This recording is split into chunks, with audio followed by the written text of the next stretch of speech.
कितने मालपुए दान करते हैं अधिक मास में? 33। 31 नहीं लिखे हैं, अधिक मास की कथा में लिखे 33। 33 ही क्यों करते हैं? काहे के लिए करे जाते हैं 33 मालपुए?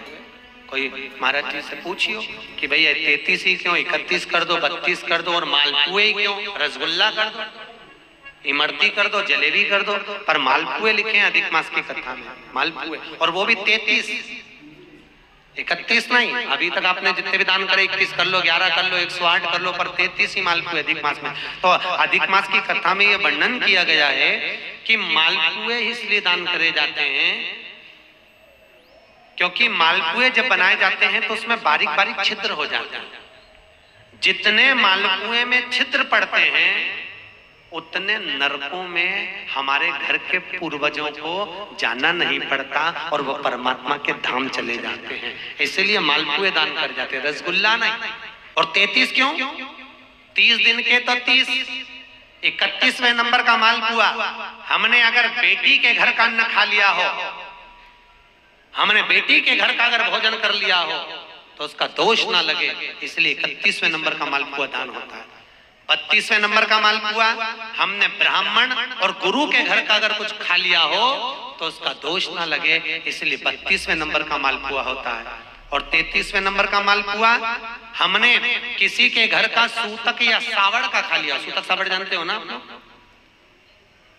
मरे के बाद में अगर किसी के यहाँ कुछ पा लिया जाए तो सूतक का है, और सावड़ मतलब किसी के यहाँ बच्चा जन्म ले ले उसके अंतर्गत हम भोजन कर लें तो सावड़ का।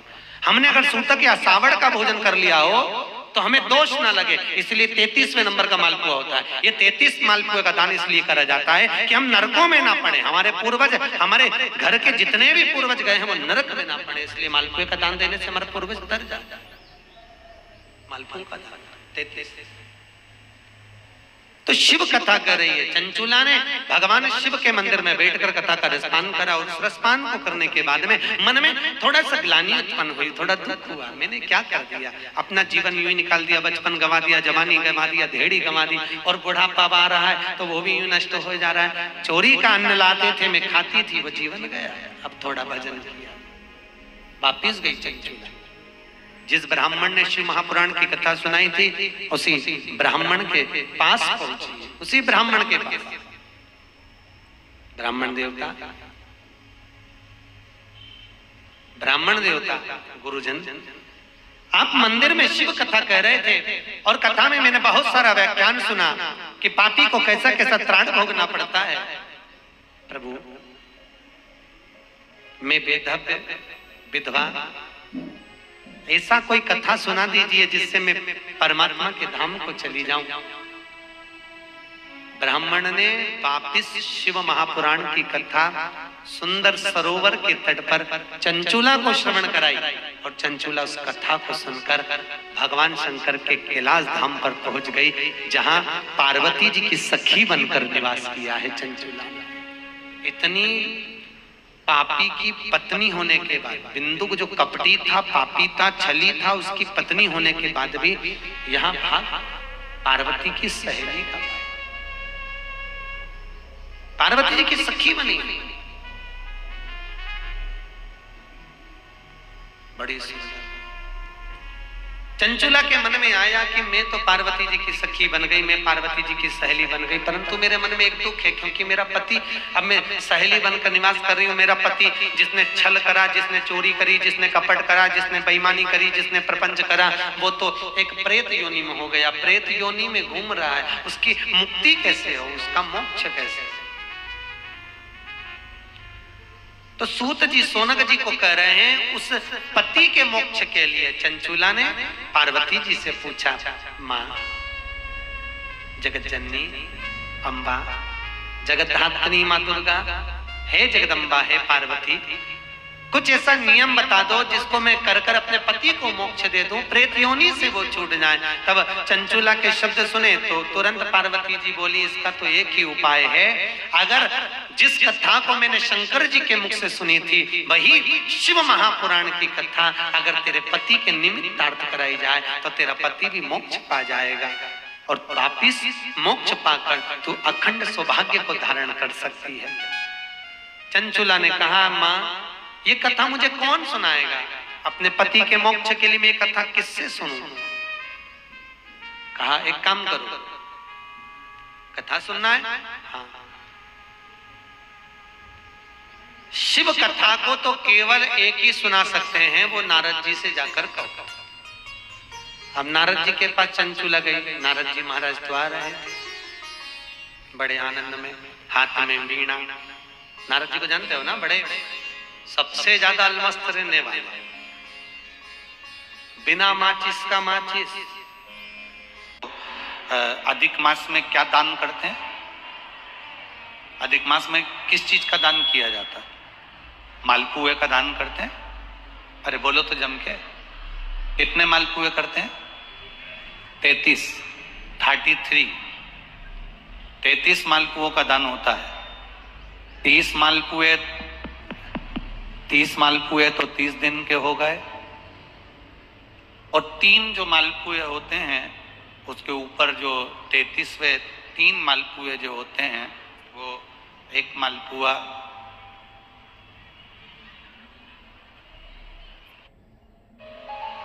33 मालपुए में से 30 मालपुए 30 दिन के, और 31वां नंबर का जो मालपुआ होता है वो हमने अगर हमारी बेटी के घर का कोई अन्न पाया हो,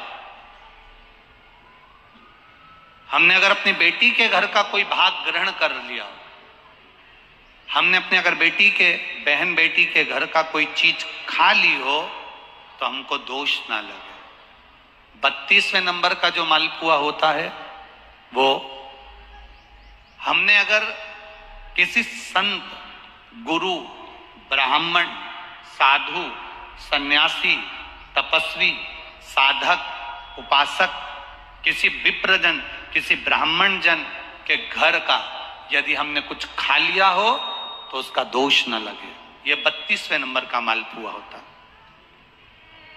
और 33वें नंबर का जो मालपुआ होता है, हमने किसी के घर का सूतक या सावड़ का खा लिया हो। सूतक सावड़ से मतलब है किसी के यहाँ कोई समाप्त हो गया, कोई शांत हो गया, आपको स्मरण में नहीं है, मालूम नहीं है, और आपने उसके घर का पानी पी लिया, उसके घर का भोजन ग्रहण कर लिया, या उसके घर का कुछ खा लिया।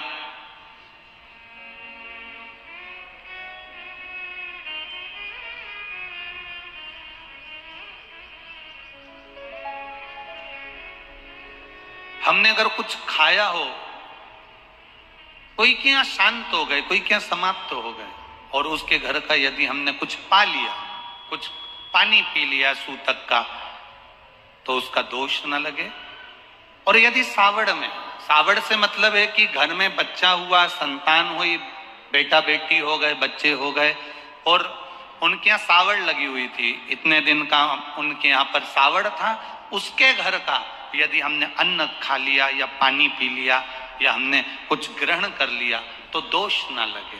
इसलिए हमारे सनातन धर्म में 33 मालपुओं का वर्णन है, 30 दिन के तो वो और 3 वो।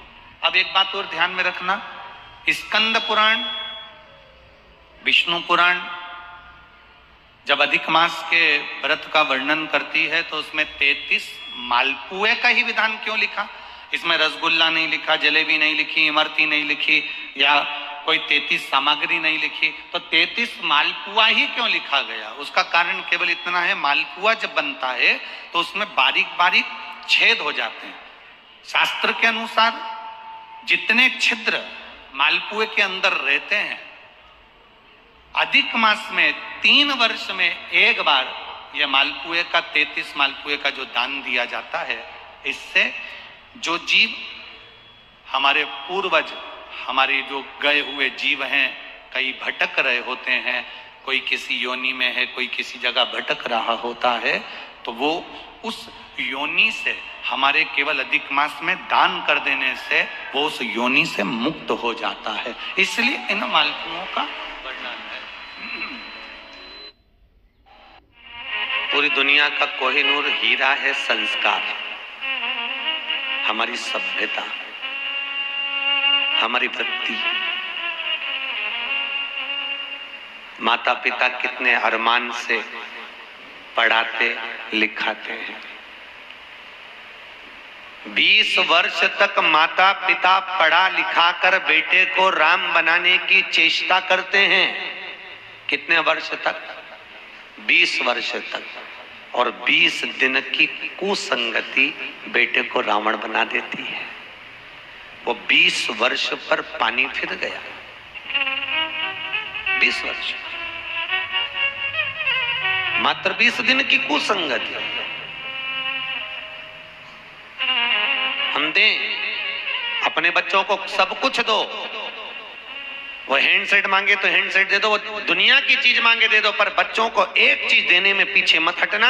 सारी दुनिया सुख बच्चों को दीजिए, पर बच्चों को साथ में उस सुख के साथ में संस्कार जरूर दीजिए। संस्कार कैसे? चलो कथा हो रही है, हमारे साथ बैठना वह कथा में। चलिए। कोई कह रहा था गुरुजी इतनी कथा, गुलबर्गा में भी हमारे यहाँ कथा होती रहती, कभी भागवत, कभी ये, कभी राम कथा, कभी ये कथा, इतनी कथा। जब टीवी चालू करो कोई ना कोई महाराज की कथा ही चलती रहती है। कितनी कथा हो रही है महाराज, इतनी कथा क्यों? भैया कथा होने का सार्थक क्यों है कि कलिकाल में इतनी कथा क्यों चल रही है? उसका कारण था सतयुग में भगवान का नाम खूब चलता था, त्रेता में भी खूब चला, द्वापर में भी खूब चला, पर भगवान ने देखा अब कलयुग आ गया है, कलयुग में भगवान का नाम ज्यादा चलेगा नहीं, इसलिए भगवान ने पृथ्वी पर पुराणों की सेल लगा दी है कि कहीं पर भी जाओ मार्केट में तुम्हें यह माल हमेशा मिलता ही रहेगा। कहीं पर भी ये सेल लगी है। कभी भागवत, कभी रामायण, कभी गीता, कभी शिव पुराण, कभी देवी भागवत, कभी कोई पुराण, कभी कोई पुराण श्रवण करते, धारण करिए। इस चित्त को, इस वृत्ति को, इस मन को, इस बुद्धि को भगवान को समर्पित करने का भाव प्रकट करिए। मन कितना? एक भगोने दूध को दही बनाने के लिए जामन कितना डालोगी जीजियो? बोलो कितना? थोड़ा सा। मेरी बूढ़ी वृद्ध माताएं बैठी हैं, वो जानती हैं। एक भगोने दूध को दही बनाना है, जमाना है, तो जामन कितना डालोगे? थोड़ा सा। इतनी भगोना भर के दाल में अगर स्वाद लाना है तो बघार कितना डालोगे? इतना।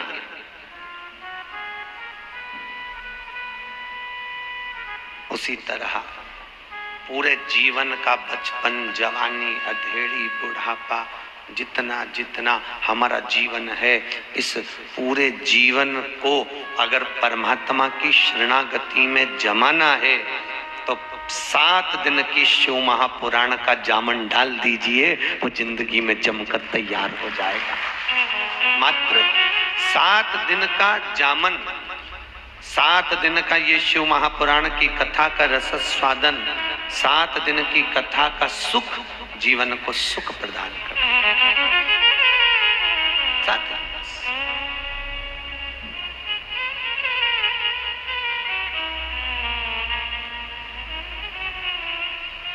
और नहीं तो जीवन व्यक्ति का चलता रहे। श्री नारद जी महाराज ने तप किया, रामचरितमानस में आपने श्रवण किया, शिव महापुराण में भी लिखा है, देव ऋषि नारद तप करे, कामदेव को जीत लिया। जब कामदेव को श्री देव ऋषि नारद ने जीता तो सबसे पहले देव ऋषि नारद कामदेव को जीतकर अगर पहुंचे तो सीधे पहुंचे भगवान शंकर के पास। क्यों? क्योंकि भगवान शंकर ने कामदेव को नहीं जीता था, कामदेव ने शिव जी की समाधि को तोड़ दिया, समाधि को तोड़ दिया।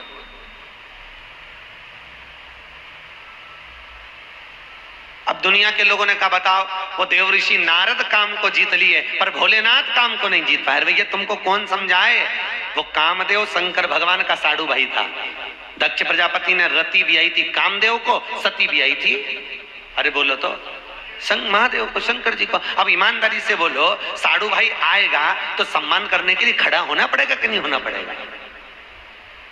तो कई लोगों ने कहा भगवान भोलेनाथ को तो आंख बंद करके बैठे रहना था, कामदेव क्या बिगाड़ लेता?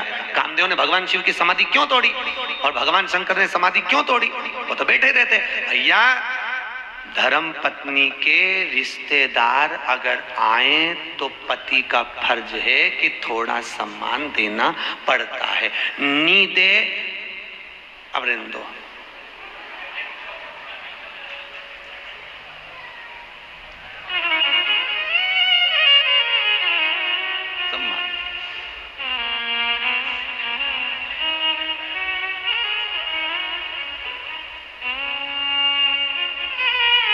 अभी हमारे बनवारी लाल जी मामा जी को लेकर आए थे, हम इनके माता के पक्ष के मामा जी थे, तो भी सम्मान दे रहे थे कि भैया ये हमारे मामा पक्ष के हमारे मामा है। फिर कहा ये मामा की बहू है, सम्मान दे। अब देव ऋषि नारद को क्या दिक्कत? देव ऋषि नारद तो अपने आनंद मस्ती में, पर भगवान शिव को तो पूरी रिश्तेदारी देखना पड़ेगी। सबसे सुंदर अगर कोई रिश्तेदारी निभाना जानता है तो मेरा महादेव जानता है। दुनिया में कोई नहीं जान सकता इतनी सुंदर रिश्तेदारी मेरा शंकर निभाता, मेरा भोलेनाथ निभाता। सबसे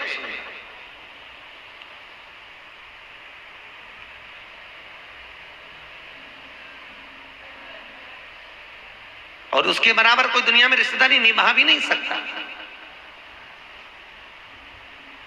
एक केवल महादेव थे भगवान शंकर, जो अपने पुत्र गणेश और कार्तिकेय से कहते थे कि रक्षाबंधन का त्योहार है, जाओ अपनी बहन अशोक सुंदरी के पास जाओ और राखी बंधवा कर आओ। कौन कहते थे? भगवान शिव, भगवान महादेव। जाओ अशोक सुंदरी के पास में जाओ और जाकर राखी बंधवा कर आओ। तो कई बार कार्तिकेय तो कहते थे पिताजी हम रक्षाबंधन पर अपनी दीदी के यहाँ नहीं जाएंगे, उसको आना पड़ेगा। वो आए।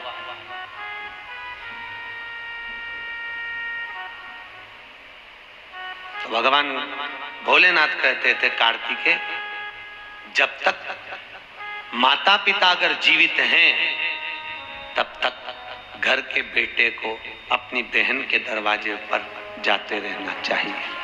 क्यों? बुजुर्ग माँ बाप नहीं जा सकते, वृद्ध माता पिता अपने बेटी के घर बार बार नहीं जा सकते। क्यों? क्योंकि अधिक मास की कथा में लिखा है अगर बेटी के घर का एक अन्न का दाना खा ले तो व्यक्ति मरते समय उसके मुख में तुलसी का दल नहीं मिलता। अगर बेटी के घर का एक गिलास पानी पी लो तो मरते समय गंगा जल नहीं मिलता। ये अधिक मास में आप लोग जो 33 मालपुए का दान करते हो, क्यों करते हो? काहे के लिए करते हो? करते हो ना 33 मालपुए, 33 मालपुए, 30 मालपुए 30 दिन के, 31वां मालपुआ हमने अगर ब्राह्मण गुरु के घर का खाया हो तो दोष ना लगे। 32वें नंबर का मालपुआ हमने अगर बेटी के घर का, बहन बेटियों के घर का खाया हो तो दोष ना लगे। और 33वें नंबर का मालपुआ हमने अगर मान लो सूतक या सावड़ का खाया हो तो हमको दोष ना लगे। इसलिए 33 मालपुए का दान होता अधिक मास में। क्या करते हैं सब लोग दान? मालपुए का 33 मालपुए दान किए जाए। अगर हमने बेटी के घर का कुछ खाया हो तो दोष ना लगे उसके लिए। और मालपुए का भी क्रम आपको वर्णित है, पहले भी आपको बताया है कि 90 नंबर के मालपुए पर अगर लौंग रखकर दान कर दी जाए तो नारी कभी विधवा होकर नहीं मरती, अखंड सौभाग्य लेकर जाती है। 11वें नंबर के मालपुए पर अगर सिक्का रखकर दान कर दिया जाए तो जिंदगी में कभी लक्ष्मी की कमी नहीं आती। 21वें नंबर के मालपुए पर तुलसी का पत्ता रखकर दान कर दो, कभी जीवन में संपदा की कमी नहीं रहती। जिस व्यक्ति के यहाँ कोई ना कोई बीमार पड़ा रहता हो तो 14वें नंबर के मालपुए पर लाल कलर का छोटा सा कपड़ा रखकर दान कर दीजिए। घर में कभी जिंदगी में कोई बड़ी बीमारी नहीं आएगी, ना हार्ट अटैक, ना एक्सीडेंट, ना कभी शुगर, ना कभी ब्लड प्रेशर। इतना मालपुए का महत्व है। अधिक मास के एक एक मालपुए का अलग अलग वर्णन अधिक मास की किताब में लिखा हुआ है। अधिक मास की कथा में वर्णन अलग अलग मालपुए का क्रम है। कि अधिक मास में हमें किस मालपुए पर क्या रखकर दान देना चाहिए। कैसा नियम है, कैसा है? घर में झगड़ा होता क्यों है? ये बेलपत्री जो होती ना, अपन इसको शिव जी पे कैसे चढ़ाते हैं? ये शिवलिंग है, ठीक है, और ये बेलपत्री को अपन ने शंकर जी पे चढ़ाया, इसी तरह चढ़ाते हो ना आप लोग।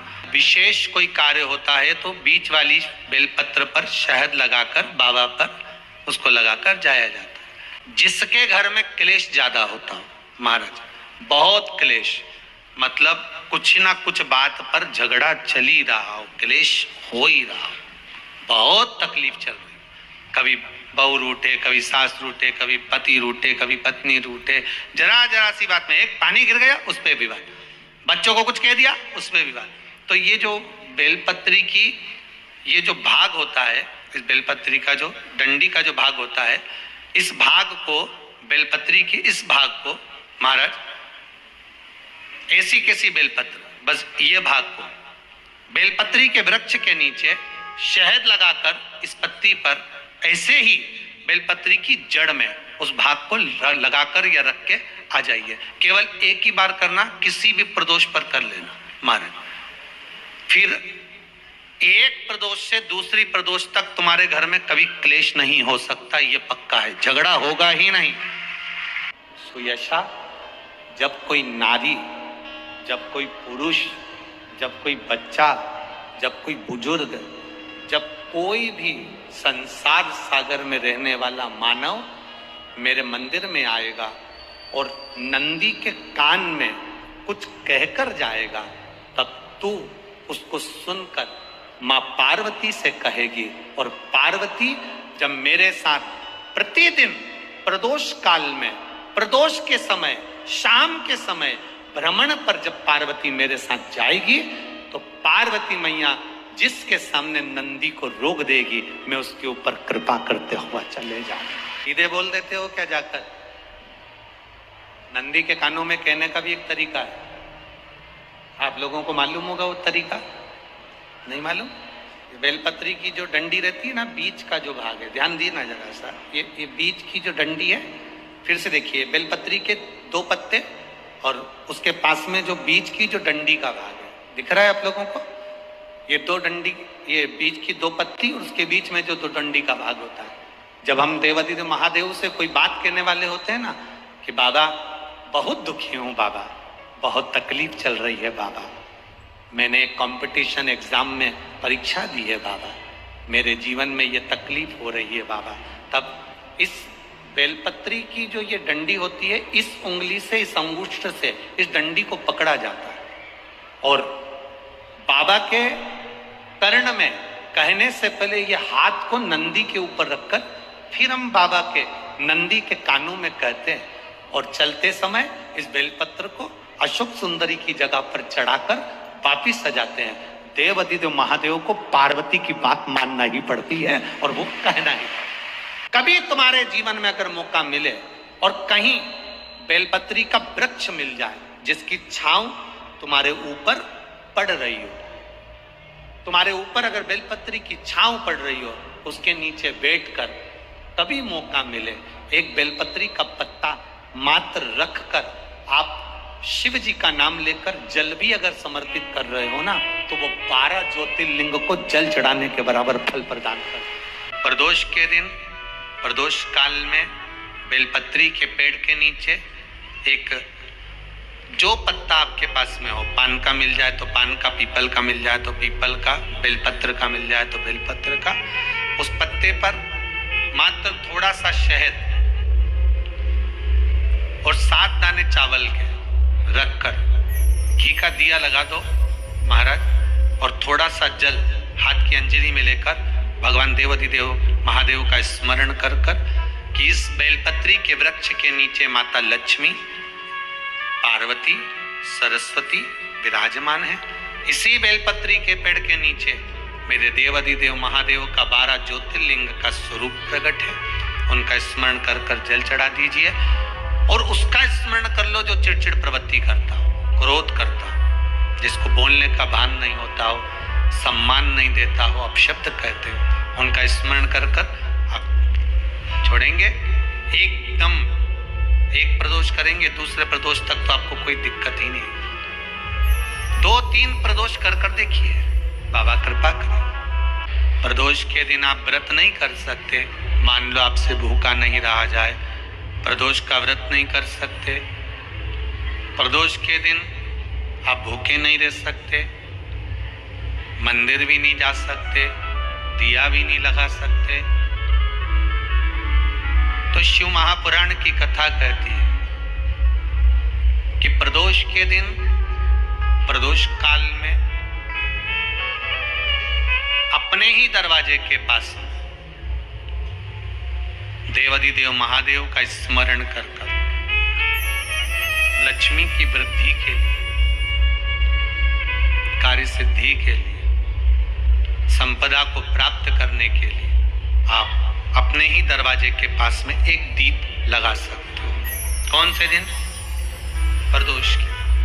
शरीर में अगर कोई रोग उत्पन्न हो जाता है, बहुत शरीर के अंदर अगर कोई बहुत बड़ी बीमारी हो जाती है, बहुत बड़ा रोग हो जाता है, बहुत तकलीफ आने लगती है, डॉक्टर ने कह दिया कमर का गुरिया खसक गया, डॉक्टर ने कह दिया तुम नीचे नहीं बैठ पाओगे, डॉक्टर ने कह दिया तुम्हारी ये हड्डी बढ़ गई है, ये हड्डी का ऑपरेशन करना पड़ेगा, डॉक्टर कह दे कि ऑपरेशन की जरूरत पड़ रही है और तुम्हारा गुरिया खसक गया या तुम्हारी हड्डी बढ़ गई या तुम्हारी हड्डी का रोग बढ़ गया, ये शिवलिंग पर आप भगवान देवाधिदेव महादेव को जल चढ़ाएं और जल चढ़ाने के बाद जो जल यहाँ बहकर आता है उस स्थान पर अगर जल चढ़ाया भी नहीं है तो जहां से पानी नीचे की ओर गिर रहा उस स्थान पर गणेश, कार्तिकेय, अशोक सुंदरी वाली जगह से जब जल नीचे की ओर गिरता है उस स्थान पर अपना हाथ लगाकर बस कुछ देर तक उस हस्त कमल को उस स्थान पर लगाएं और भगवान शंकर का पंचाक्षर मंत्र नमः शिवाय या षडाक्षर मंत्र ओम नमः शिवाय या श्री शिवाय नमस्तुभ्यम भगवान का मंत्र का उच्चारण करें।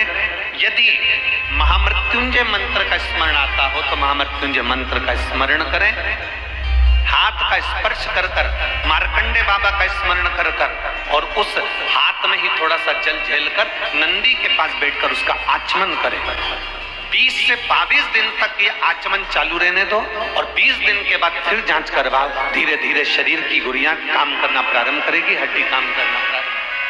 हमने पहले भी कथाओं में कहा हर महीने शिवरात्रि आती है, प्रत्येक महीने शिवरात्रि पड़ती है और प्रत्येक महीने की शिवरात्रि पर अगर आपसे बन सके, आप दुनिया में अगर आपके पास में लोग कहें कि ये बहुत गरीब व्यक्ति है, बहुत साधारण व्यक्ति है, इसके पास धन नहीं है, वैभव नहीं है, सत्ता नहीं है, इसके पास खुद का मकान नहीं है, इसके पास खुद की प्रॉपर्टी नहीं है, इसके पास खुद की दुकान नहीं है, दूसरे के यहाँ काम करता है, इसके पास कुछ भी नहीं है, हम उनसे कहेंगे 12 महीने शिवरात्रि आती है, 5 जगह पर चढ़ाई हुई बेलपत्र आप 1 वर्ष 12 शिवरात्रि का एक नियम ले लो, 5 जगह पर बेलपत्र समर्पित करना सीख जाओ। एक बेलपत्र 5 जगह पर बेलपत्र, 5 स्थान पर बेलपत्र। 12 महीने की शिवरात्रि आप दूसरे के यहाँ काम कर रहे हो, नहीं है नौकरी, नहीं है काम, दूसरे के मकान में रह रहे हो, खुद का मकान भी नहीं, खुद का प्लाट भी नहीं, खुद की प्रॉपर्टी भी नहीं, बहुत संघर्ष की जिंदगी जी रहे हो, ठेला धका रहे, लॉरी चला रहे, गाड़ी चला रहे, ऑटो चला रहे, अपने लिए करने का प्रयास करना। घर में जितने सदस्य हैं 12 महीने शिवरात्रि आती है, एक बेलपत्र अशोक सुंदरी वाली जगह पर डंडी का मुंह नीचे की ओर, दूसरी बेलपत्र माता पार्वती जी के हस्त कमल पर, ये 2 पत्ती जो होती है इस पत्ती के 2 भाग शिवलिंग के बीच में हो, तीसरी बेलपत्र भगवान शंकर के शिवलिंग पर डंडी का भाग आपके विपरीत दिशा में हो, विपरीत दिशा में, चौथी बेलपत्र भगवान शंकर का जहां से जल बहकर जाता है, जमीन पर जो जल बहता है, जमीन पे से जो जल बहकर जाता है, चौथी बेलपत्र उस जमीन के जल पर जहां से वो पानी बहकर जा रहा है, पूरे शिवलिंग को छोड़कर जहां से पानी जमीन पर बहकर जा रहा है उस स्थान पर। और 5वीं बेलपत्र नंदी का जो पांव ऊपर उठा हुआ है उस पांव के पास में 5वीं बेलपत्र समर्पित करना। एक शिवरात्रि से लेकर 12 शिवरात्रि जो 1 वर्ष तक कर लेता है, 1 वर्ष अपनी कड़ी मेहनत के साथ में मेहनत पूरी करना और ये 5 बेलपत्र 5 बेलपत्र हर महीने जो शिवरात्रि आती है उस पे समर्पित करना प्रारंभ कर दीजिए और मेहनत करना प्रारंभ कर दीजिए। आपको आपके कर्म का फल मिलेगा। साल भर के अंदर आप अच्छे बनकर बैठ सकते हैं। शिवरात्रि 12 महीने आती है, 12 महीने। सौभाग्यवती नारियों को हम तो स्मरण में उनके लाना चाहेंगे कि प्रयास करा करो। सुहाग की सामग्री आप चुंदड़ी देते हो, चूड़ी देते हो, काजल देते हो, लाली देते हो, आप बहुत सारा सामान सुहाग का देते हो, हम मना नहीं करेंगे, पर प्रयास करा करो कि सुहाग की सामग्री कभी भी प्लास्टिक की डलिया में नहीं, बांस की टोकनी में रखकर देना चाहिए। सोमवार की जो अष्टमी होती है ना, सोमवार की जो अष्टमी होती है, जिस लड़का लड़की का विवाह नहीं होता, जिसका मंगल पाणीग्रहण संस्कार नहीं होता, कभी मौका लगे और आपको लगे कि विवाह नहीं हो रहा है बच्चों का, तो उस समय पर ये 3 पत्ती की जो बेलपत्र लेते हैं, बीच की पत्ती में कंकु रोली या लाल चंदन और 2 पत्ती में पीला चंदन, अक्षत का 1 दाना ऊपर वाली पत्ती में जिस पर आपने लाल चंदन लगाया है या रौली लगाई है, और 3-3 अक्षत के दाने इन दोनों पत्ती में। अपना स्मरण कर कर भगवान देवाधिदेव महादेव के सम्मुख में जो अशोक सुंदरी का स्थान है, सोमवार की अष्टमी के दिन इस बेलपत्र को, डंडी का जो भाग है वो जहां से पानी बहकर जाता है उस ओर करते हुए इस बेलपत्र को अशोक सुंदरी वाली जगह पर समर्पित कर देना चाहिए और अपने हाथ का स्पर्श कर कर बाबा देवाधिदेव महादेव से प्रार्थना कर कर सोमवार की अष्टमी के दिन जो आ जाता है, बाबा देवाधिदेव महादेव उसका मंगल विवाह शीघ्र ही करा देगा। कौमार्य अवस्था के अंतर्गत, कुंवारी अवस्था के अंतर्गत जिस कन्या हो चाहे वर हो, अगर उसके जीवन में, अगर वो कुंवारी अवस्था में है, चाहे कन्या हो चाहे वर हो, उसके कुमार अवस्था के अंतर्गत उसको जीवन में कुछ भी तकलीफ आए, हम तो फिर बच्चों से भी कहेंगे, ये बेटियों से, ये बेटों से जो कुंवारी अवस्था के हैं, जिनका विवाह नहीं हुआ, उनसे हम ये जरूर कहेंगे कि जब भी आप शंकर जी को जल चढ़ाने के लिए जाओ,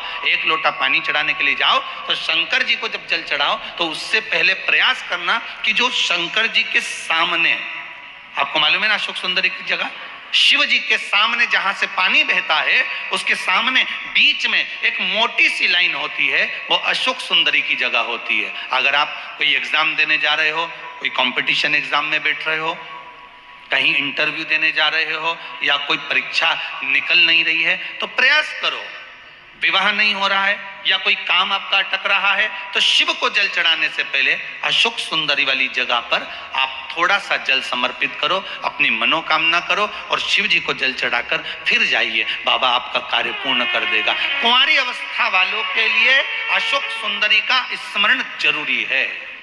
शिव मंदिर में चढ़ी हुई बेलपत्र आप अगर उठाकर ला रहे हो, निर्माल्य उठाकर ला रहे हो, तो शंकर भगवान से बेलपत्र लाते समय आपको उठाने से पहले शिव जी के सामने हाथ जोड़कर, हाथ पसार कर कहना पड़ेगा, बाबा मुझे ये रोग है, इस रोग के लिए मुझे औषधि के रूप में आप बेलपत्र दे दीजिए। हम ये नहीं जानते, क्योंकि शिव महापुराण में लिखा है कि नर्मदेश्वर महादेव पर चढ़ा हुआ सामग्री निर्माल्य प्रसाद पा सकते हो, बाकी के शिवलिंग पर चढ़ा हुआ का भाग तो जो वैरागी होते हैं, त्यागी होते हैं, संत होते हैं, साधु होते हैं, उनके लिए होता है। पर यदि हम नर्मदेश्वर महादेव नहीं भी है और हमको रोग है, तकलीफ है, कष्ट है, तो जो बेलपत्र हम शंकर जी से मांग कर ला रहे हैं उनसे कह कर लाओ, हमें औषधि दे दीजिए, तो वो औषधि के रूप में हम लेकर आएंगे, तो वो हम खाएंगे तो हमारे शरीर को वो लगेगी। हम ये नहीं कह रहे कि आप किसी का लेकर आओ या नर्मदेश्वर को ढूंढो फिर उसका शिवलिंग लेकर आओ, कहाँ ढूंढोगे, आप तो औषधि मांग कर लाइए। इन नेत्रों की रोशनी भी अगर कम हो रही है ना, आप चश्मा लगाओ, डॉक्टर को दिखाओ, दवाइयां लो, जांचें कराओ, डॉक्टर बोले ऑपरेशन का, ऑपरेशन कराओ, क्योंकि हमने पहले भी कहा कि डॉक्टर शंकर का एक रूप होता है। किसी शिव मंदिर में शंकर का शिवलिंग हो, जलाधारी हो, और वो जलाधारी का पानी, शिवलिंग की जो जलाधारी होती है वो थोड़ी मोटी होती है। बोलो बोलो, देखा है आप लोगों ने कि नहीं देखा है? जिस पे ये शिवलिंग रखा रहता है, ये शिवलिंग जिस पे रखा है वो मोटा होता है कि नहीं? तो वो जलाधारी जो मोटी होती है ना चारों तरफ, तो शंकर पे चढ़ा हुआ जल इस जलाधारी में से जब यहाँ से बहकर आता है, उस स्थान पर अपनी हथेली का स्पर्श करिए और स्पर्श कर कर शंकर के मंदिर में ही नेत्रों को लगाने का प्रयास करिए। 22 से 25 दिन तक आंखों में लगाने का प्रयास करना। 30वें दिन हमको पत्र लिखकर भेजना कि आपकी आंख की रोशनी बढ़ना प्रारंभ हुई कि नहीं, आपका चश्मे का नंबर ठीक हुआ कि नहीं। शंकर का वो वरदानी भक्त शनि महाराज ने अपनी दृष्टि दे दी, तकलीफ आई, दुख प्रारंभ हुआ, कष्ट आना प्रारंभ हुआ। शनि जब अपनी दृष्टि देता है कष्ट आता है, और ऐसा कोई व्यक्ति नहीं जिस पे शनि की दृष्टि नहीं पड़े। शमी की जो पत्ती होती है, उस शमी की पत्ती को भगवान देवादिदेव महादेव पर चढ़ाने का, शमी की पत्ती को चढ़ाने का एक नियम है, बड़ा सुंदर नियम, आपके जीवन में उतारने लायक। पत्ती, शमी की जो पत्ती होती है, उस शमी की पत्ती को कब, कैसे और कहां चढ़ाना चाहिए, और शमी की पत्ती का फल क्या होता है, वो भी अभी हम समझ लें। जब देवादिदेव महादेव को शमी का पत्ता चढ़ाया जाता है, कब चढ़ाते हैं? जब आपने संपूर्ण जलाधारी को हाथ से साफ कर दिया हो, शिवलिंग पर जल चढ़ा दिया हो, शिवलिंग का पूरा श्रृंगार आपने कर दिया, संपूर्ण श्रृंगार मेरे देवादिदेव महादेव का हो गया, संपूर्ण श्रृंगार। बाबा को चंदन का लेपन, अबीर, गुलाल, अक्षत, बेलपत्र, धतूरा, जो भी तुम्हें चढ़ाना है सब कुछ तुमने चढ़ा दिया, सारा श्रृंगार मेरे देवादिदेव महादेव का हो गया। तब शमी की पत्ती को मां जगतजननी की जो जलाधारी है उस पर मात्र स्पर्श कराकर शिव के शिवलिंग पर आखिरी में समर्पित कर देना चाहिए, जिससे हमारी मन की जो कामना है वो मां जगतजननी देवादिदेव महादेव से उनके कानों में श्रवण करा। घर में झगड़ा होता क्यों है?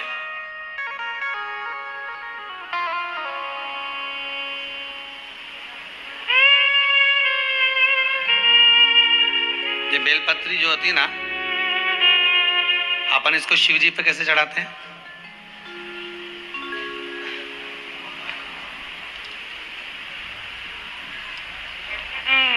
जैसे ये शिवलिंग है, ठीक है, और ये बेलपत्री को अपन ने शंकर जी पे चढ़ाया, इसी तरह चढ़ाते हो ना आप लोग, शिव जी पे चढ़ाया।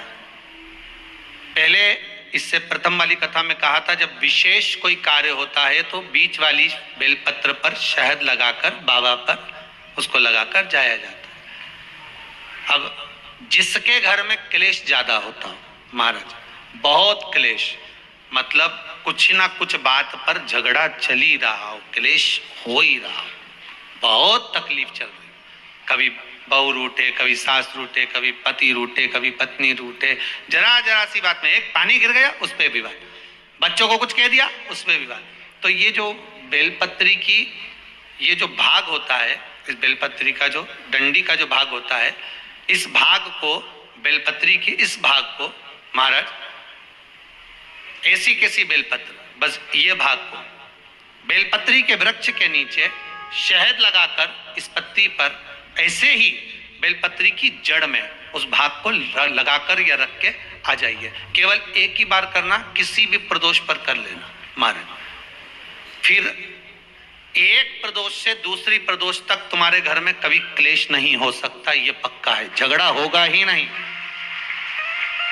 हाँ, वो जानबूझ के झगड़ लो तो बात दूसरी है, किसी और वाला महाराज की बात झूठी करना है तो अपन तो झगड़ो, चाहे कुछ भी हो जाए। अब भाई कई लोग तो होते हैं विरोध में खड़े होने वाले, तो उनका मन, इनने किया अपन को नहीं करना, जा अपन को नहीं करना। तो अब कहीं का कह दे कि भाई अपन को तो अब घर में झगड़ा ही नहीं हो रही है, तो वो झगड़ा कराने के लिए मन में सोचे कि नहीं अपन तो झगड़ेंगे चाहे कुछ भी हो जाए।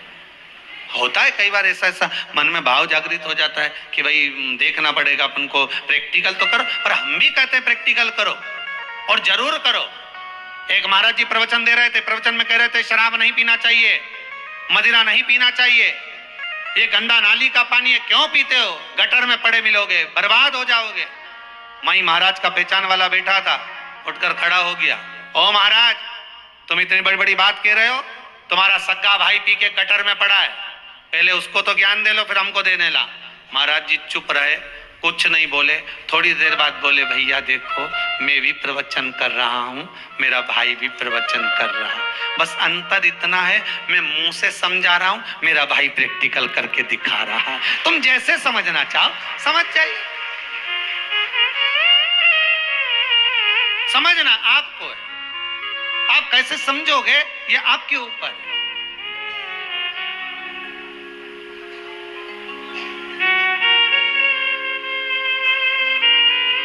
भाई जो ना समझे उसके लिए एक विदेश से एक अंग्रेज आया और उसने दीवार पर जितने कंडे बने थे गाय के उसका फोटो खींचा, तो उसको गांव के 10-12 लोग देख रहे थे और वो बढ़िया हेलमेट लगा के फोटो खींच रहा था, चश्मा लगा के। तो उसको बड़ा आश्चर्य हो रहा था, तो गांव के लोगों ने पूछ लिया,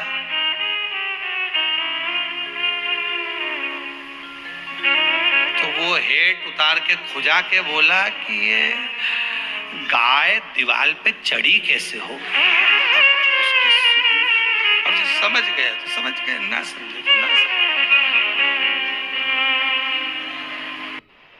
शिव जी के कानों में पड़े हुए पद्म और पिंगल, 2 सर्प, आज भी वो 2 सर्प शिव जी के कान के वो दोनों कुंडल कमाल कर जाते हैं। आज भी जिस बच्चे को दमा होता है, जिस बुजुर्ग व्यक्ति को, जिस स्त्री को श्वास की तकलीफ होती है, जिस व्यक्ति को दमे की तकलीफ होती है, थोड़ी दूर चलकर हांपड़ी भराने लगती है, हाँप आने लगती है, सांस चलने लगती है, सारा इलाज करवा लिया, सब कुछ इलाज करवा कर देख लिया, तब शिवलिंग के ऊपर 2 पीपल के छोटे छोटे पत्ते पिपलेश्वर महादेव के नाम से शिवलिंग के ऊपर रखे जाते हैं, 2 पत्ते पीपल और 2 कटोरी में जल लेकर पद्म और पिंगल शिवजी के कानों के दोनों कुंडलों का नाम लेकर पिपलेश्वर महादेव के नाम से शिवजी पर दोनों कटोरी का जल या दोनों लोटे का जल उन दोनों पीपल के पत्ते पर चढ़ाया जाता है, उसको कटोरी में झेल कर लाया जाता है। सुबह, दोपहर और शाम, अगर 7 दिन 15 दिन लगातार रोज 2-2 बूंद जल या थोड़ा थोड़ा जल, अगर रोज पीपल के पत्ते का प्रयोग कर सकते हो तो कर लो, नहीं तो एक बार में जल लेकर आ गए, उसी को 4-5 दिन तक प्रयोग करो। धीरे धीरे हांपड़ी भराना कम हो जाएगी। चढ़कर देखना 4-6 सीढ़ियां, जब हाथ भराना बंद हो जाए तो समझ लेना कि मेरे शंकर भगवान ने तेरे ऊपर कृपा करना चाहिए। जिसकी हाथ भराती है, सांस भराती है, दमा चलता, पसली चलती है। कई बच्चे ऐसे हैं जो दिन भर सर्दी ही सर्दी, पूरा कफ ही कफ जमा रहता है, वो निकलता ही नहीं है। डॉक्टर का भी इलाज करवा, डॉक्टर की भी दवाई लो, क्योंकि डॉक्टर शिव का एक रूप होते हैं, और साथ में पिपलेश्वर महादेव का स्मरण कर कर 2 शिव जी के कान के जो 2 कुंडल हैं, क्या नाम है उनका, जम के बोलो। पहले का नाम है पद्म, दूसरे का नाम है पिंगल। जम के बोलो, क्या नाम है उनका, फिर से बोलिए, पद्म पिंगल। तो जैसे ये शिवलिंग है, इस शिवलिंग पर 2 छोटे छोटे पीपल के पत्ते रखकर 2 लोटा जल दोनों हाथों से पद्म और पिंगल का नाम लेकर पत्ते रखोगे तो पिपलेश्वर महादेव के नाम से। कौन से महादेव? पिपलेश्वर महादेव। और जो जल चढ़ाओगे वो पद्म और पिंगल के नाम से, और उसी जल को जब लेकर आओगे और उस जल को रोज थोड़ा थोड़ा थोड़ा थोड़ा लेना चालू करोगे, धीरे धीरे हांपड़ी सांस दमा जो एकदम भरा जाता है, चलते नहीं बनता, थकान सी लगने लगती है। 15 दिन के अंदर आपको लगने लगेगा कि मेरे भोले बाबा ने मेरा हाथ पकड़कर मुझे स्वस्थ कर दिया। ये शिवजी के कानों में पड़े हुए ये 2 कुंडल नहीं, ये वो कुंडल है। हर तरह से जब टूट गए, हर तरह से जब समाप्त हो गए, हर तरह से परेशान हो गए, तब तुमरुका जी का काम क्या है? मार्ग सुलभ करना। अटका हुआ कोई काम है, तुमरुकेश्वर महादेव का नाम लेते से वो काम सुलझ जाता है। तुमरुकेश्वर महादेव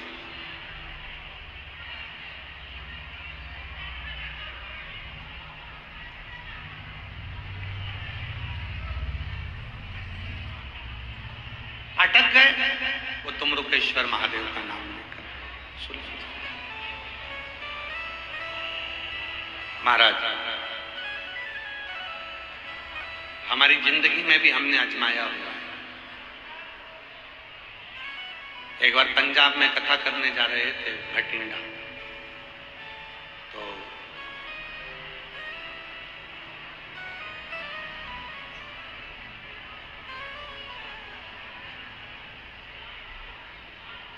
यहीं ये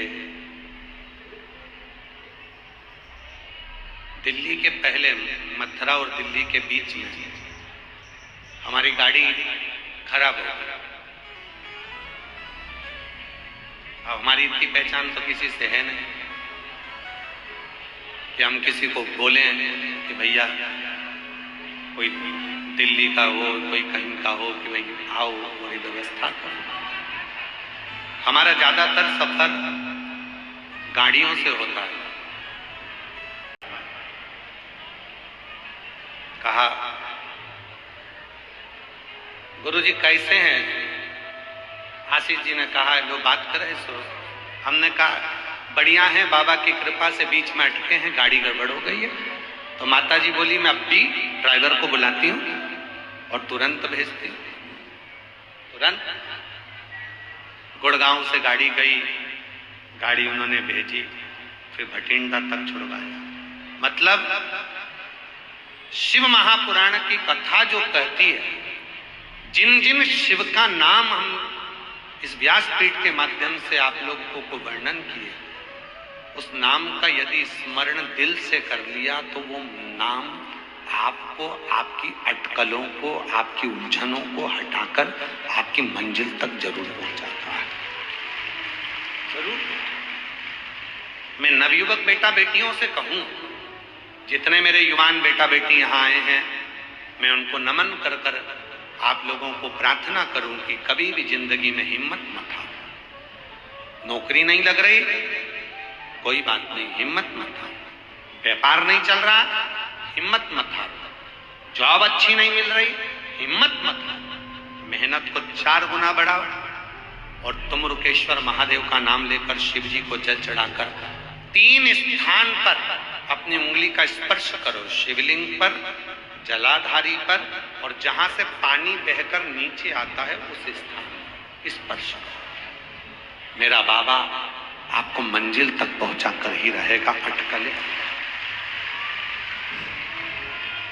तुमरुकेश्वर नाम एक ऐसा नाम है जो हमें मार्ग सुलभ करता है। मार्ग, शरीर में ब्लॉकेज आ गए, शरीर बेकार हो गया, कोई बात नहीं, डॉक्टर बोल रहा है इलाज करवाओ, दवाइयां खाओ, गोलियां खाओ, और बाबा के ऊपर भरोसा रखकर तुमरुकेश्वर महादेव का जल समर्पित कर कर तुमरुकेश्वर सुख। पैसा कोई खाकर बच गया, डूब गया, नहीं आ रहा, कर्जा ज्यादा हो गया, तुमरुकेश्वर का स्मरण। फिर से बोलिए, क्या नाम है? तुमरुकेश्वर महादेव। बोल तुमरुकेश्वर महादेव की। तुमरुकेश्वर महादेव का नाम हमारे जीवन को सुख प्रदान करे, आनंद प्रदान करे।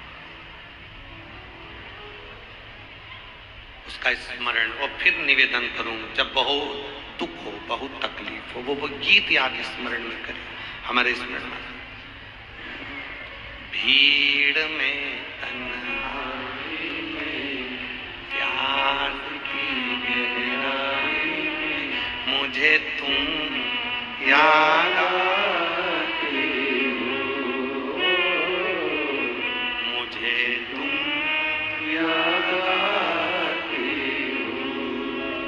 भीड़ में तन्हाई में प्यास की गहराई में मुझे तुम याद आते हो, मुझे तुम याद आते हो। बस वो याद आए, जब उलझन आए तुरंत कह दो तुम रुकेश्वर का नाम लो, अच्छा होगा, सुलझेगा, मार्ग मिलेगा। बस वो याद आ जाए तो समझ लेना कि फिर तो काम हो गया। गोलियां असर नहीं कर रही, कुंदकेश्वर का नाम लो, काम आएगा। काम तकलीफ आ गई, पदम और पिंगल का नाम लो, बहुत ज्यादा कई दिक्कत, नीलंबेश्वर महादेव का नाम लो, सुख। महाराज, जिस महिला और पुरुष का, किसी व्यक्ति का जब पांव का घुटना डॉक्टर बोल दे कि इसको बदलना पड़ेगा, हड्डी बेकार हो गई है, हड्डी गल गई है, L1 L2 कमर का कोई गुरिया खसक गया है, कोई घुटने में कोई प्रॉब्लम खड़ी हो गई है, पांव में कोई प्रॉब्लम खड़ी हो गई है और वो पांव ठीक ही नहीं हो रहा, इंजेक्शन लगवा लिया, दवाई ले ली और डॉक्टर कह रहे हैं ऑपरेशन कराना ही पड़ेगा, तो डॉक्टर साहब से कहना कि हमको गोलियां दे दो, दवाई दे दो, आप शिव का रूप हो और थोड़ा सा समय लेकर, थोड़ा सा समय लेकर महाराज, कुछ समय थोड़ा सा लेकर शिव जी की स्तुति थी, भगवान शंकर का, एक बेलपत्री, एक कनेर का फूल,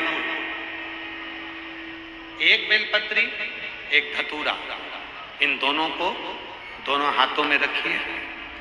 कंबल और धनंजय दोनों का स्मरण करिए, शिव जी के दोनों हस्त कमल का, और भगवान शंकर का जो शिवलिंग है, उस शिवलिंग का जो जल बहता है, जलाधारी का, धतूरे वाला बेलपत्र धतूरा अशोक सुंदरी वाली जगह पर रख दीजिए, और कनेर का फूल और बेलपत्र जो हस्त कमल है मां पार्वती का, इस ओर वहां रख, दोनों का नाम लेकर कंबल और धनंजय शिव जी का स्मरण करिए, कुंदकेश्वर महादेव का नाम लीजिए, धतूरे को वहीं छोड़ दीजिए, कनेर के पुष्प को वहीं छोड़ दीजिए और बेलपत्र दोनों लेकर आ जाइए। दोनों बेलपत्र को, एक को सुबह, एक को रात्रि के समय पर, सोने से पहले दोनों बेलपत्र को एक एक कर, छोटी छोटी सी बेलपत्र हो तो उसको चबाकर खाने का प्रयास करिए। 5 बार यदि कर लिया तो ये निश्चित है अगली बार आप डॉक्टर को दिखाने जाओगे तो वो कह देगा कि ऑपरेशन की जरूरत नहीं है, घुटने काम करना प्रारंभ। कंबल और धनंजय शिव जी के हाथ के ये वो 2 सर्प हैं, भगवान देवादिदेव महादेव के हाथ के ये 2 वो सर्प हैं जो हमारे शरीर की अस्थियों को, हड्डियों को, हमारे शरीर की जितनी भी अस्थियां हैं उनको प्रखर कर देते हैं, उनको प्रबल कर देते हैं, उनको बलवित कर देते हैं।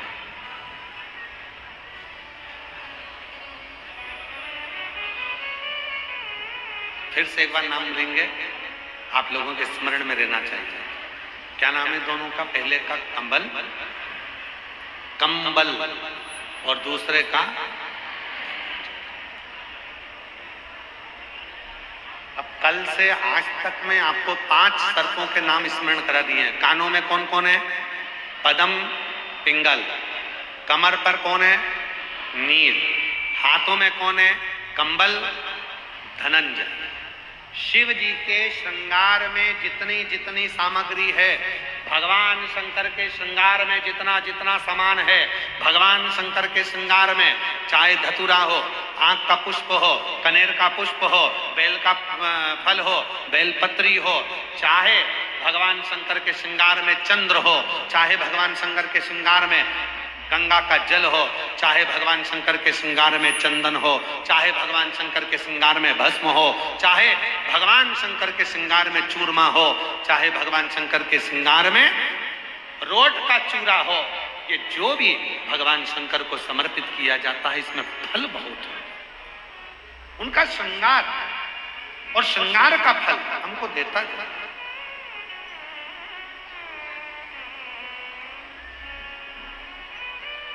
ये छूटता नहीं है, इसका फल जरूर मिलता है। पंचबंदरवाल, आम के पल्लव की बंदरवाल, नीम की बंदरवाल, पीपल की बंदरवाल, अशोक की बंदरवाल, नीम और आम की बंदरवाल, आम और अशोक की बंदरवाल, पंचबंदरवाल दरवाजे पर लगाने का अलग अलग क्रम है।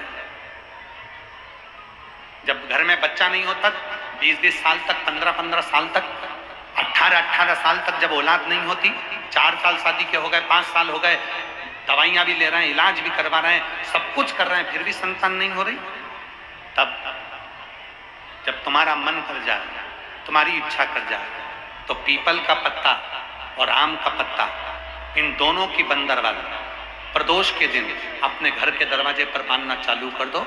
एक प्रदोष से दूसरे प्रदोष तक वो बंदी रहना चाहिए, फिर वो ठंडी करो, दूसरे प्रदोष से तीसरे प्रदोष तक बंदी रहना चाहिए।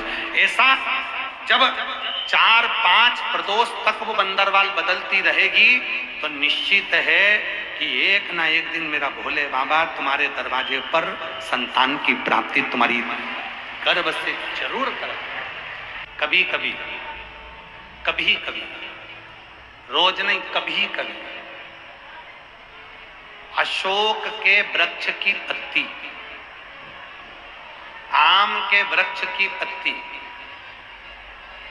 कभी कभी अशोक के वृक्ष की पत्ती और आम के वृक्ष की पत्ती की बंदरवाल जब दरवाजे पर लगाते हैं, जब कोई ने कह दिया कि तुम्हारे यहाँ तो रोग ही रोग है, सास बीमार पड़ती है, कभी बहू बीमार पड़ जाती है, कभी पोता बीमार पड़ जाता है, कभी पोती बीमार पड़ जाती है, कभी घर में ये परेशानी, पैसा तो आता है, सब यहाँ वहां लग रहा है, तो कभी कभी सोमवार की जब अष्टमी पड़ जाए और सोमवार की अष्टमी के दिन यदि अशोक के वृक्ष की पत्ती और आम के वृक्ष की पत्ती की बंदरवाल दरवाजे पर लगा दी जाए और वो बंदरवाल यदि 1 हफ्ते तक लगी रहे तो तुम्हारे घर में से कैसा भी दुख और रोग क्यों ना हो वो धीरे धीरे समाप्त होने।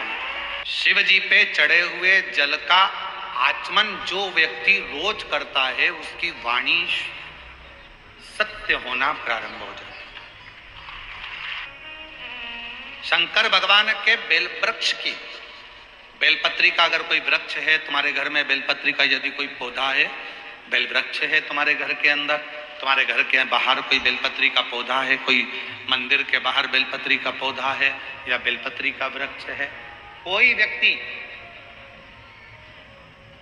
यदि दुनिया के लोगों ने कह दिया कि तुम्हारी प्रॉपर्टी का ये केस चल रहा है, जमीन का ये केस चल रहा है और ये निपट नहीं रहा, तुम्हारे प्लाट पर, तुम्हारी जमीन पर, तुम्हारी दौलत पर, किसी चीज पर किसी ने अपना हक जता दिया, कोई केस चल रहा है, कानूनी कार्रवाई चल रही है, अगर वो व्यक्ति प्रतिदिन बेलपत्री के वृक्ष के नीचे जाकर एक लोटे में थोड़ा सा जल लेकर 3 बार उस जल को थोड़ा थोड़ा कर कर छोड़े और उसी बेलपत्री के नीचे की मिट्टी को अपने मस्तक पर चंदन की तरह लगाना प्रारंभ करे, 1.5 से 2 महीना कर कर देख ले, उसका केस धीरे धीरे सुलझना प्रारंभ होता है, उसे विजय प्राप्त होना। कुछ मत करो तो बेलपत्री के वृक्ष के नीचे भी आप लोटा भर के जल लेकर जा रहे हो तो 3 बार थोड़ा थोड़ा सा जल शिव जी को चढ़ाओ और चढ़ाया हुआ जल जब गिर जाए तब थोड़ी सी मिट्टी को सिर पर लगाओ, बाबा से अपने मन की भाव कहो, श्री शिवाय नमस्तु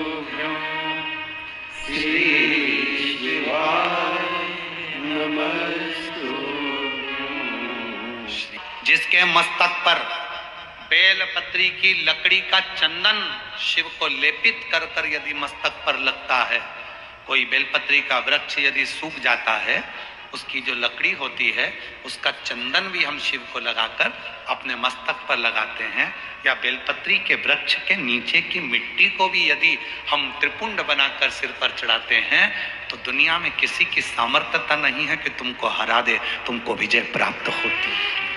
जब हम सूर्य नारायण भगवान को अर्घ देते हैं, जल चढ़ाते हैं, तो वो जल पृथ्वी पर जब गिरता है तो उसके छींटे हमारे शरीर पर लगते हैं। क्या वो ठीक है? जब हम सूर्य को अर्घ देते हैं, सूर्य को जल चढ़ाते हैं, वो पानी जब पृथ्वी पर गिरता है, उसके छींटे हमारे शरीर पर लगते हैं, तो वो श्रेष्ठता का भाव निर्मित करते हैं। वो गलत नहीं हो सकता। कारण, अब सूर्य नारायण भगवान को आप जल चढ़ा रहे हो तो छींटे नहीं लगे, उसके लिए क्या स्टूल पे चढ़ के चढ़ाओगे कि कुर्सी पे चढ़ के चढ़ाओगे? अरे बोलो तो सही। अब कई लोगों के दिमाग में यह बात भरा गई कि हम भगवान को जल चढ़ाते हैं, वो हमारे शरीर में छींटे लगते हैं, जमीन पे से पानी गिरता है, वो हमारे शरीर को छींटे लगते हैं, भगवान को अच्छा नहीं लगता होगा। कौन ने कहा? पहले तो उसको पकड़ के ला। सूर्य नारायण भगवान को जब जल चढ़ाया जाता है, हाथ सिर से 8 इंच की दूरी पर होना चाहिए। 8 इंच ऊपर अपना हाथ होना चाहिए मस्तक से सूर्य को जल चढ़ाते समय। ना चांदी का, ना स्टील का, ना लोहे का, ना प्लास्टिक का, ना कांच का, ना सोने का कोई बर्तन, ना कांसे का, ना एल्युमिनियम का, ना पीतल का, केवल एक पात्र होना चाहिए, वो है तांबे का। काय का पात्र होना चाहिए? तांबे का पात्र। और सूर्य नारायण भगवान को जब 8 इंच ऊपर तुम्हारा हस्त है, और जब हम सूर्य को जल चढ़ा रहे हैं, कैसे जल चढ़ाना है वो भी समझ लीजिए। अगर कोई कैंसर का मरीज है, जिसके चेस्ट में कैंसर आ गया हो, लेफ्ट में, राइट में कहीं पर कैंसर आ गया हो, या कोई गठान आ गई हो, तो महाराज आप जल चढ़ाते समय उस जल की धार को सूर्य भगवान को जब चढ़ा रहे हो, तो धार आपकी गठान की ओर जाना चाहिए, जिससे सूर्य की किरण उस जल में से आपके उस स्थान पर पड़े, उस जगह पर पड़े जहां पर गठान है। महाराज आप लगातार जल तो चढ़ाना चालू करो, अच्छे अच्छे डॉक्टर फेल हो जाएंगे और कह देंगे गठान ठीक हो गया। कई लोग दिए में दीप लगा देते हैं और कई लोग घाट पर ही दीप लगा देते हैं। नहीं है दिया लगा कर, दोना ले गए, पत्ता ले गए, कोई वस्तु ले गए, उस पर लगाकर। घाट पर जो दिया लगाया जाता है वो ज्यादा पुण्य फल पर देने वाला है कि गंगा जी में जो छोड़ते हो वो ज्यादा फल देने वाला है? बोलो जम। जो गंगा जी में छोड़ते हैं वो ज्यादा फल देता है। गंगा कौन? क्या बोलते हो? गंगा माँ। अब तुम्हारी माता जी यहाँ बैठी है, उसकी छाती पे दिया धर दे, बोलो अच्छा लगेगा? अपने यहाँ दीपावली के दिन जिस लक्ष्मी जी की मूर्ति की पूजन होती है, उस मूर्ति के पास में उल्लू नहीं होता और नारायण नहीं होता। ना नारायण होंगे